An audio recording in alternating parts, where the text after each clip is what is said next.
दोस्तों, आप सबका स्वागत है YouTube प्लेटफॉर्म जीके गुरुजी अड्डा पर। आज मैं आपको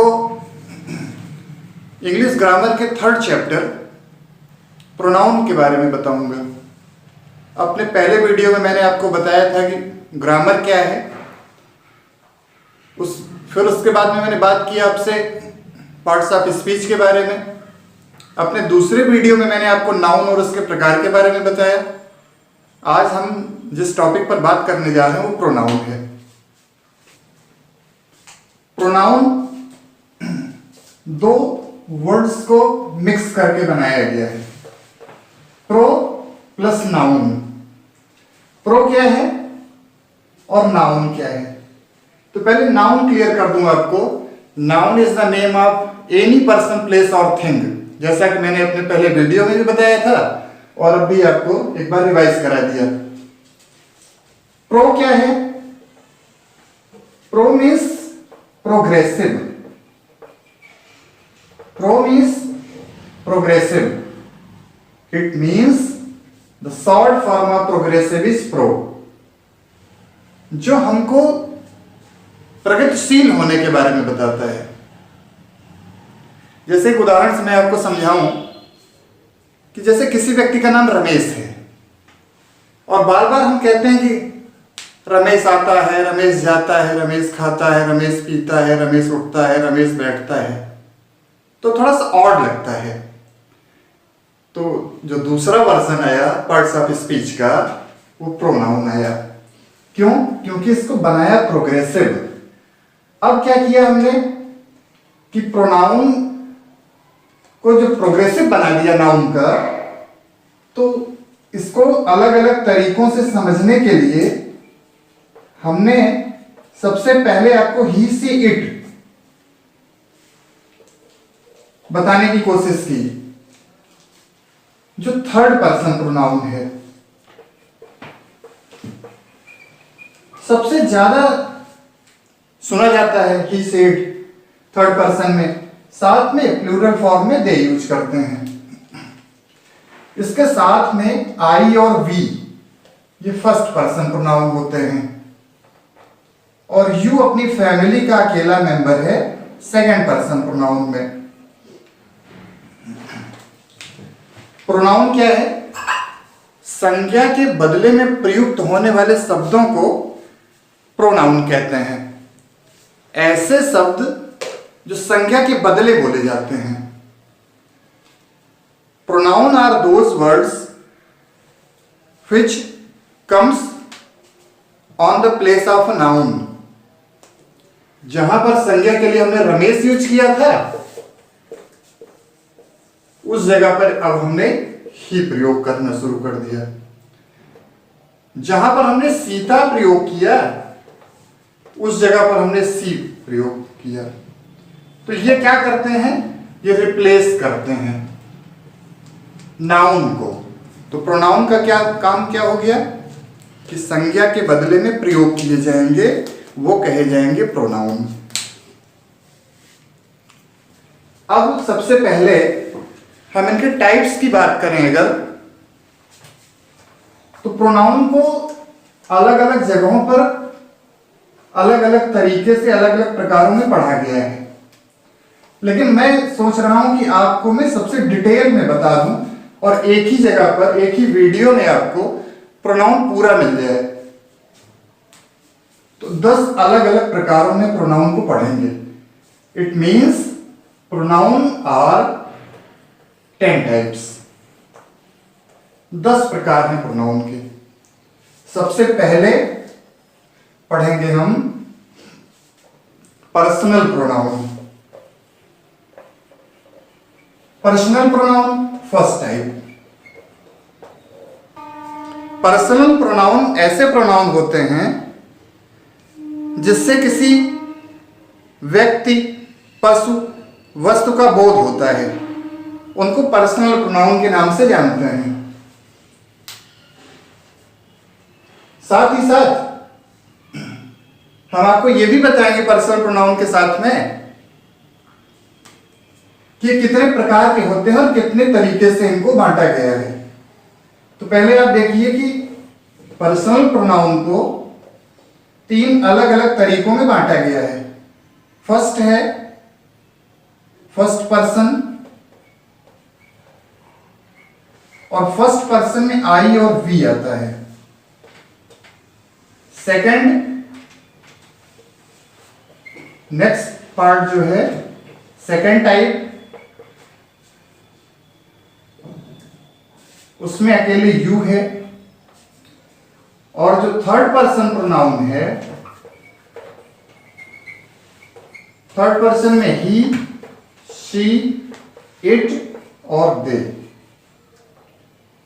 इस तरीके से हमने देखा कि प्रोनाउन, पर्सनल प्रोनाउन टोटल 7 अलग अलग तरीकों में बंटे हैं,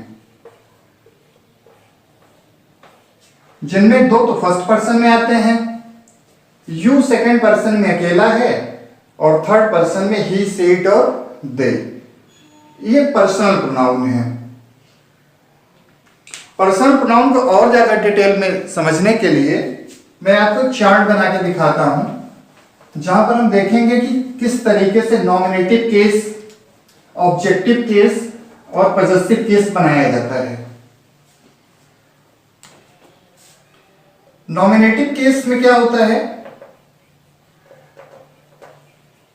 इनको हम सब्जेक्टिव केस भी कह सकते हैं।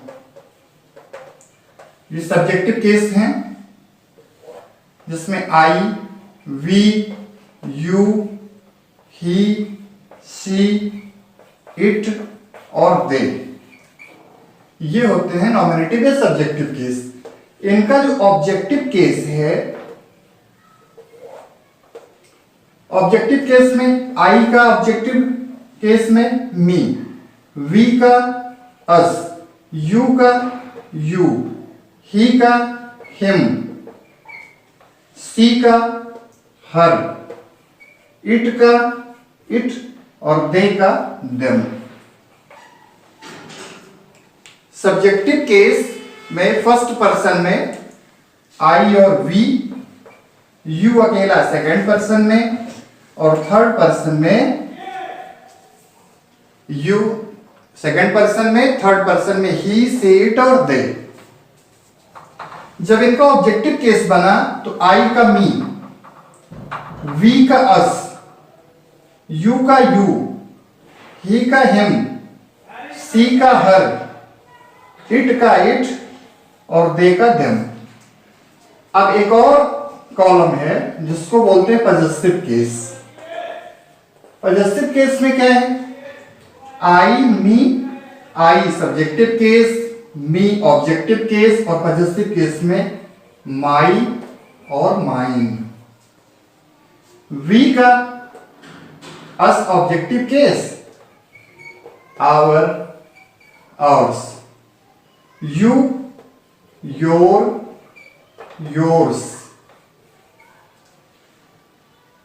ही, his, she, her, it, it, its, they का ऑब्जेक्टिव केस देम है, और पॉजेसिव केस में देयर एंड देयर्स।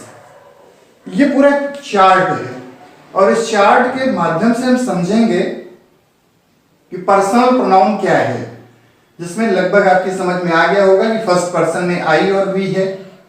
जो बात करता है वो होता है फर्स्ट पर्सन।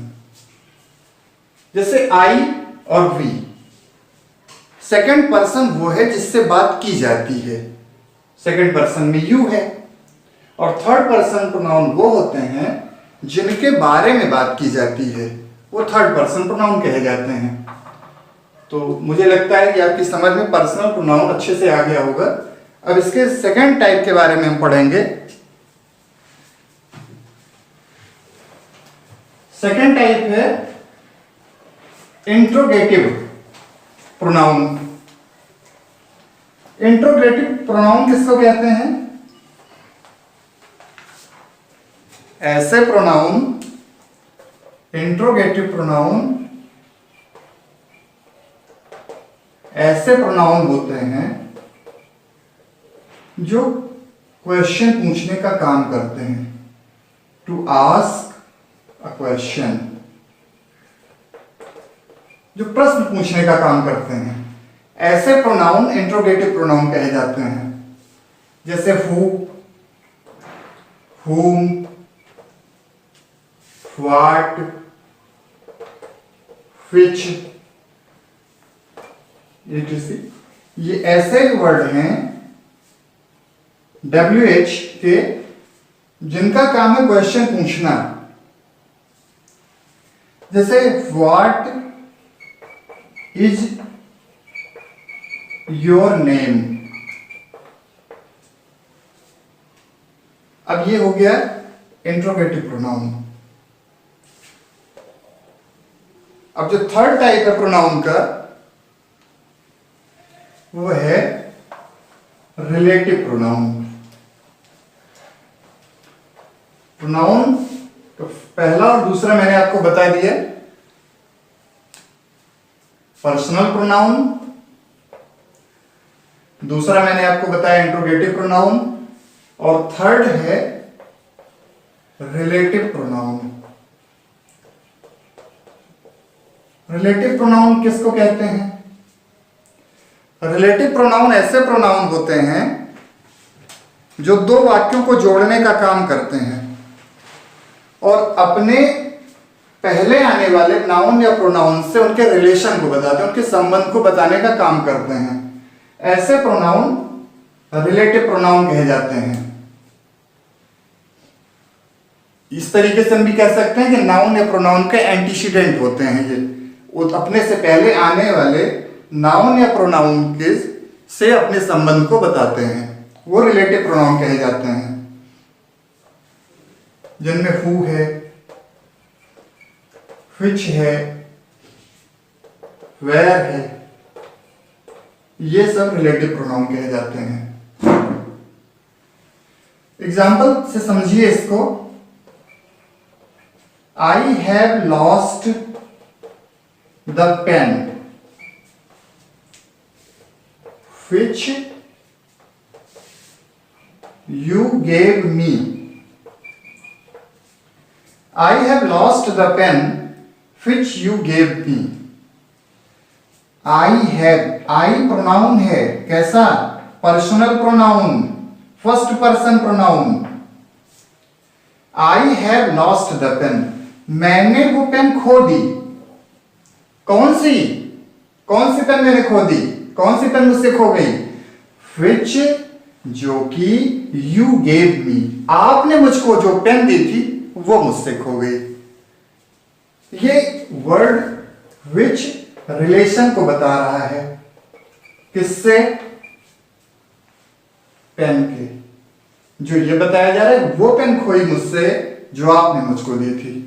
तो रिलेटिव प्रोनाउन ऐसे प्रोनाउन होते हैं जो एंटीसीडेंट होते हैं, जो अपने से पहले आने वाले नाउन या प्रोनाउन से संबंध को बताते हैं अपने। एक और एग्जांपल से इसको समझने की कोशिश की जाए।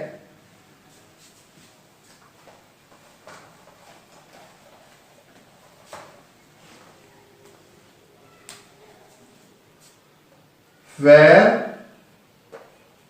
is the book that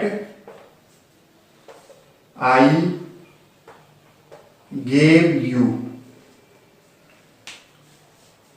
Where is the book? Book कहां है? कौन से book? That I gave you, जो मैंने आपको बुक दी वो कहां है? तो ये बुक के रिलेशन को दैट बता रहा है। दैट का एंटीसीडेंट है बुक। इस तरीके से ये रिलेटिव प्रोनाउन कंप्लीट होता है। जो फोर्थ टाइप है प्रोनाउन का वह डिमॉन्स्ट्रेटिव प्रोनाउन। डिमॉन्स्ट्रेटिव, नाम से ही पता चल जा रहा है कि डिमॉन्स्ट्रेटिव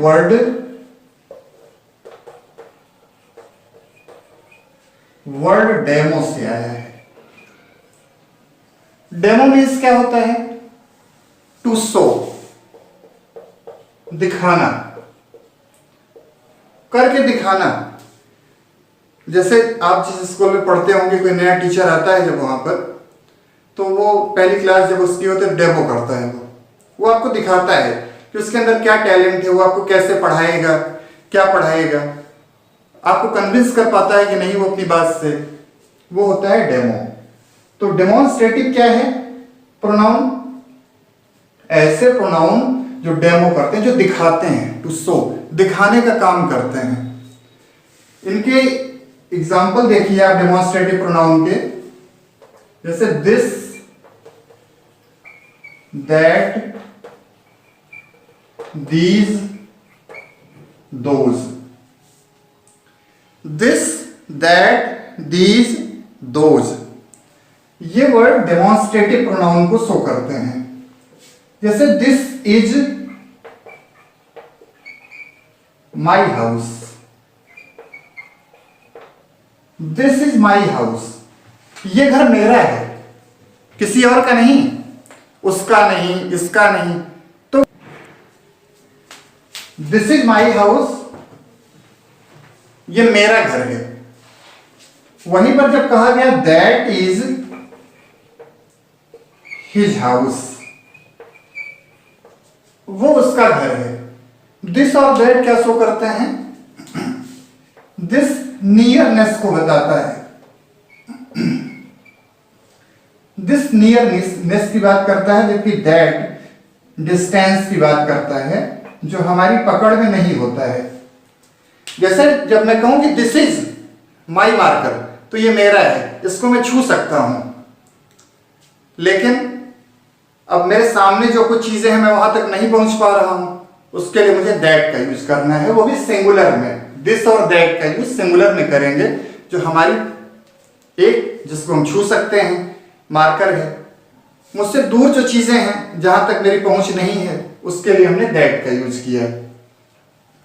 ठीक इसी तरीके से दीज और दोज हैं।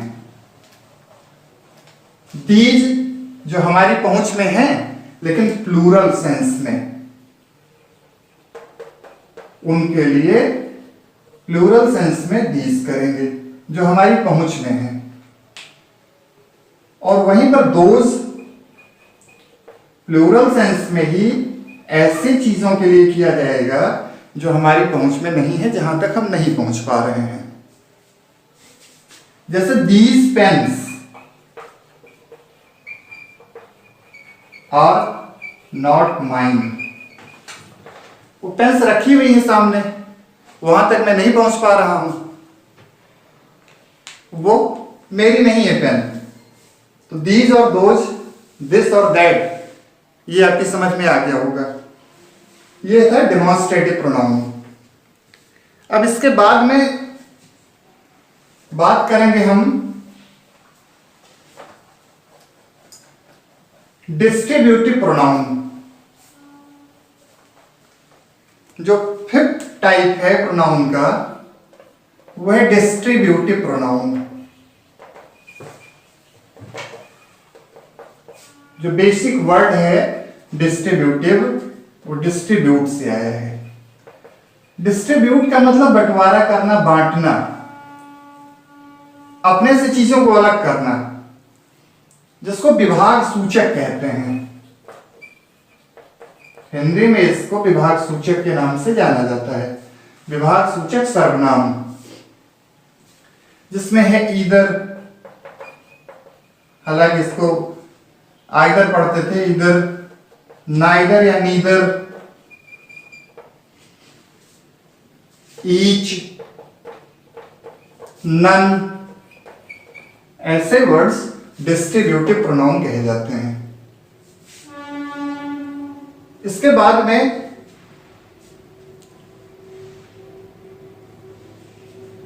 डिस्ट्रीब्यूटिव प्रोनाउन के एक दो एग्जांपल मैं आपको दे दूं।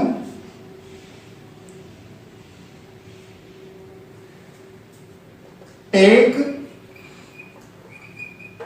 Either of two pens. Either क्या बताता है, इधर क्या बताता है? ऑप्शन की बात करता है। Take either of two pens. Neither भी ऑप्शन की बात करता है, या तो ना तो, ये दोनों ऑप्शन की बात करते हैं। पॉइंट नंबर 6 जो प्रोनाउन में है वो है indefinite pronoun. Indefinite pronoun, indefinite pronoun क्या है? जैसे सम, एनी,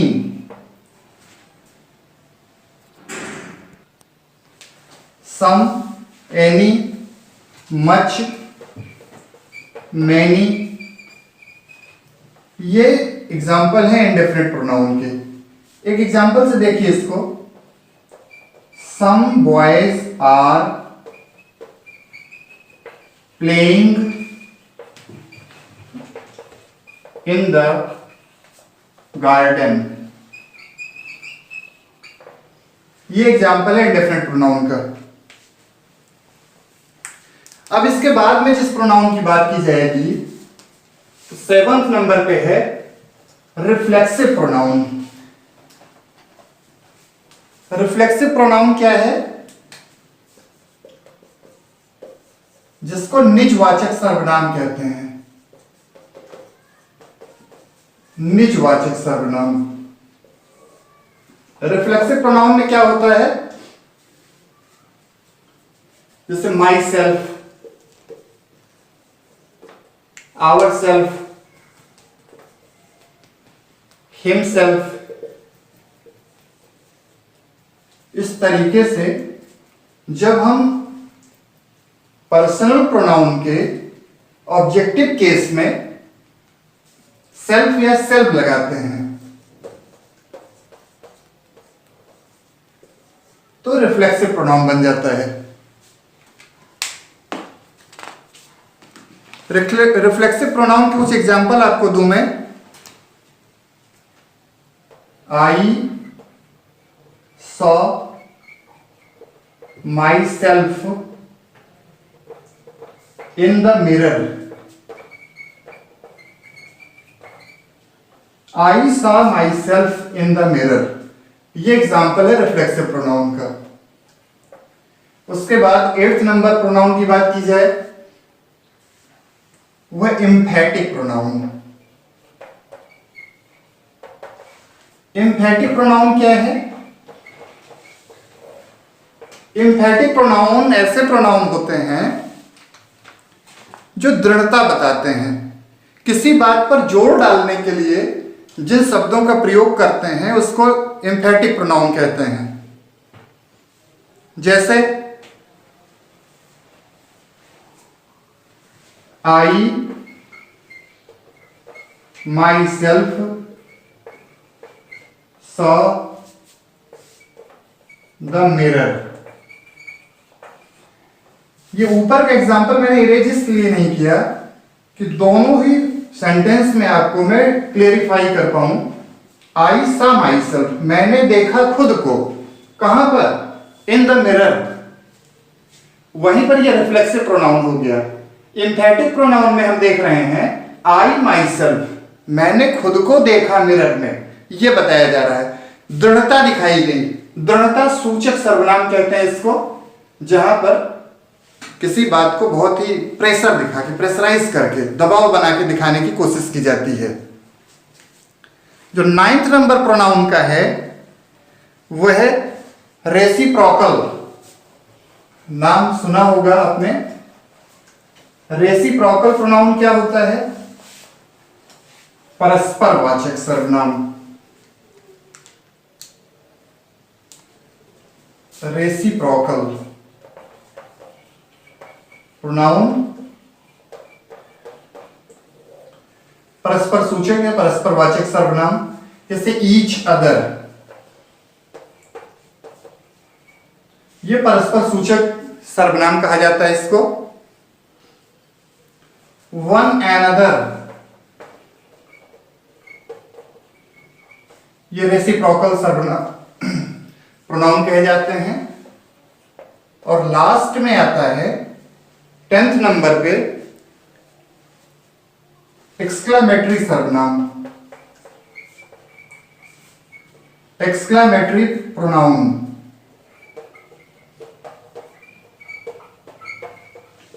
एक्सक्लेमेटरी प्रोनाउन क्या है?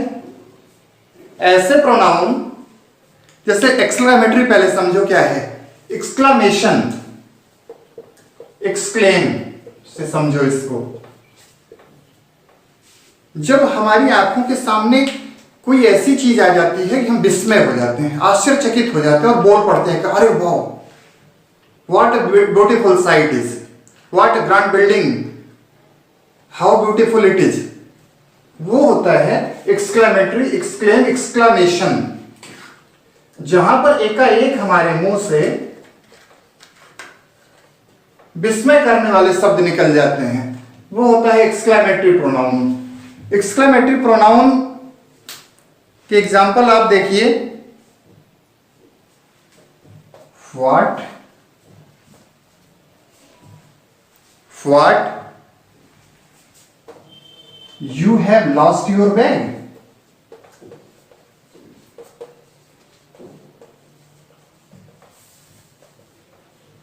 ये मार्क है एक्सक्लेमेशन का, एक्सक्लेमेटरी का। इसके लगने के साथ ये क्लियर हो जाता है कि हम विस्मय हैं, हम आश्चर्यचकित हो रहे हैं किसी बात को लेकर। जैसे एक एग्जांपल से इसको और समझें, व्हाट ही हैज फेल्ड। तो हमारे बोलने के साथ में, हमारे सेंस के साथ में लगेगा कि हम आश्चर्यचकित हो रहे हैं, कुछ ऐसा हो रहा है जिसमें विस्मय हो रहे हैं हम, कोई सुख की बात हो, दुख की बात हो, और बहुत तेजी के साथ में हमारा रिएक्शन चेंज होता है, वो होता है एक्सक्लेमेटरी प्रोनाउन। आई होप आप सबकी समझ में प्रोनाउन उसके काइंड पूरी तरीके से आ चुके होंगे। आप वीडियो को लाइक करिए, सब्सक्राइबर करिए, शेयर करिए। Thank you.